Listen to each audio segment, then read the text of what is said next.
Polda Banten menangkap seorang pria berinisial CC terkait kasus dugaan pemalsuan sertifikat tanah seluas 87.100 meter persegi di Desa Lemo, Teluk Naga, Kabupaten Tangerang.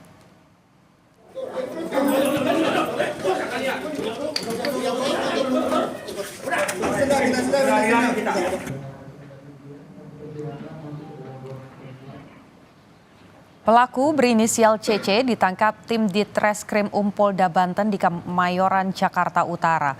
Polisi menjelaskan dugaan pemalsuan dokumen pertanahan berawal dari kasus almarhum Depitnio yang memiliki bidang tanah dengan bukti kepemilikan berupa SHM seluas 87.100 meter persegi yang terletak di Desa Limo, Teluk Naga, Kabupaten Tangerang.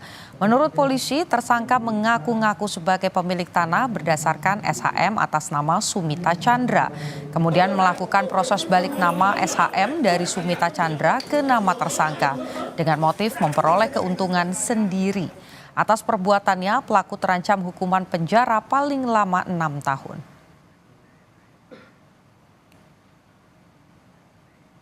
Jadi perkara sebenarnya Sali Chandra ini adalah menggunakan sertifikat milik bapaknya Sumita Chandra almarhum, yang mana bapaknya sendiri ini juga seorang DPO, yang mana perkara pokoknya sudah divonis oleh Pengadilan Jakarta Utara dan sudah inkrah. Karena meninggal, perkaranya sudah di SP3 oleh Polda Metro, suratnya masih dikuasai oleh si almarhum ini, sekarang digunakan oleh anaknya untuk balik nama. Nah, garis besarnya seperti itu. Kalau yang bersangkutan di luar emang itu tanah bapak saya, memang betul tanah bapaknya, tapi perolehannya dengan cara yang tidak sah, dengan memalsukan cap jempol milik pemilik asli.